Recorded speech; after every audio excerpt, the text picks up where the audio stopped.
நம்ம இந்த பவளப்பாறைகள் பத்தி நிறைய கேள்விப்பட்டிருப்போம்.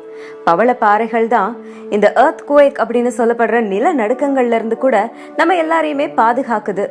இது கடலையும் பாதுகாக்குது அப்படின்னு சொல்லலாம்.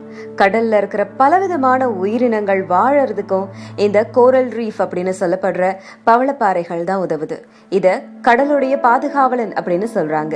அதே நேரம் கடல் பகுதியோட தட்ப வெப்பத்தை பேணுவதிலையும் பவளப்பாறைகளுக்கு மிக மிக முக்கியமான பங்கு இருக்கு. சுண்ணாம்பு கற்களால ஆனவை அப்படின்னாலும் கூட பவளப்பாறைகளும் ஒரு உயிரினமாகவே கருதப்படுது. கடல்ல வாழற ஏனைய உயிரினங்களையே உணவா கொண்டு வளர்வதாலேயே இத விலங்கு இல்ல தாவரம் அப்படிங்கிற விகுதிக்குள்ள அடக்கி இருக்குது விஞ்ஞானம். இந்த மாதிரி பவளப்பாறைகள்ல பாலிப்ஸ் அப்படிங்கிற உயிரினம் காணப்படுது. இந்த உயிரினம் தான் கடல்ல இருக்கிற சுண்ணாம்பை எடுத்துக்கொண்டு பவளப்பாறைகளுக்கு கடினத்தன்மையையும் பல வகையிலான தோற்றத்தையும் கொடுக்குது. இந்த பாலிப்ஸ் அப்படிங்கிறது உயிர் இழந்துருச்சு அப்படின்னா பவளப்பாறைகளும் உயிரிழந்துரும். உலகத்தோட 70% கடலால சூழப்பட்டிருந்தாலும் ஒரு சில கடல் பகுதிகளிலேயே பவளப்பாறைகள் உருவாகுது. கடல் அலை குறைவா இருக்கணும். அதே மாதிரியே கடலோட வெப்பநிலை 20 டிகிரி செல்சியஸுக்கும் 24 டிகிரி செல்சியஸுக்கும் இடைப்பட்டதா இருக்கணும். ஈரப்பதம் 30-35% இருக்கணும். கடலுடைய அடிப்பகுதி வரைக்கும் சூரிய ஒளி ஊடுருவணும். இந்த மாதிரி பல பண்புகள் அவசியமா இருக்கு. பாலிப் உயிரினம் வாய் வழியா உணவை உட்கொண்டு வாய் வழியாகவே அதனுடைய கழிவையும் வெளியேற்றுது. இது சாப்பிடுறதுக்காக மட்டும் தலையை வெளியில நீட்டி தாவர மற்றும் சிறிய விலங்கின மிதவை உயிரினங்களை தின்று வாழுது.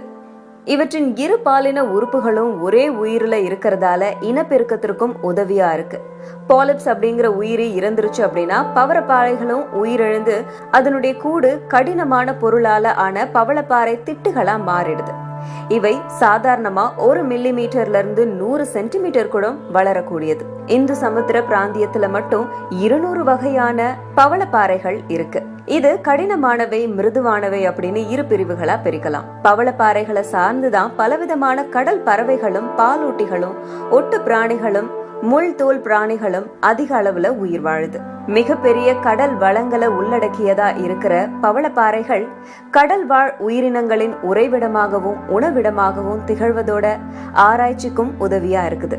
பொருளாதார முக்கியத்துவம் வாய்ந்ததாகவும் கடலோர பகுதிகளை மண் அரிப்பிலிருந்து பாதுகாக்கவும் உதவியா இருக்கு. வளிமண்டலத்துல கரி அமில வாயுவோட அளவை குறைத்து சுற்றுப்புற சூழலை மேம்படுத்துது.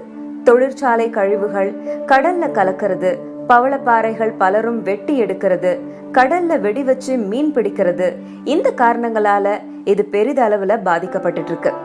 அது மட்டும் இல்லாம இது மேலும் பாதிக்காம இருக்கவும் கடல் வளத்தை பாதுகாக்கவும் விஞ்ஞானிகள் செயற்கை பவளப்பாறைகளை உருவாக்கி கடலுக்கடியில வச்சுட்டு வராங்க. ஆமா, இன்னைக்கு என்னாச்சு உங்களுக்கு எல்லாம் வெஜ் இந்த வெஜிடேரியன் ஆளுங்களை வச்சுக்கிட்டு பார்சல் வாங்கிக்கலாம். ஆஃப்டர் 12 நான் சாப்பிட்டுக்கிறேன். நட்டாஷா, இங்க ஒரு சின்ன லாஜிக் இடிக்குது. இப்போ இத நீ வீட்டுக்கு கொண்டு போய் 12 மணிக்கு மேல சாப்பிடணும்னு நினைக்கிறல, இதே நேரம் யூஎஸ்ல இன்னும் சாட்டர்டேவா தான் இருக்கும். ஆனா இப்போ நீ ஆஸ்திரேலியாவுல இருக்க நினைச்சு சாப்பிடலாம்ல, ஏன்னா அங்க ஆல்ரெடி சண்டே ஆயிடுச்சு. what do you say?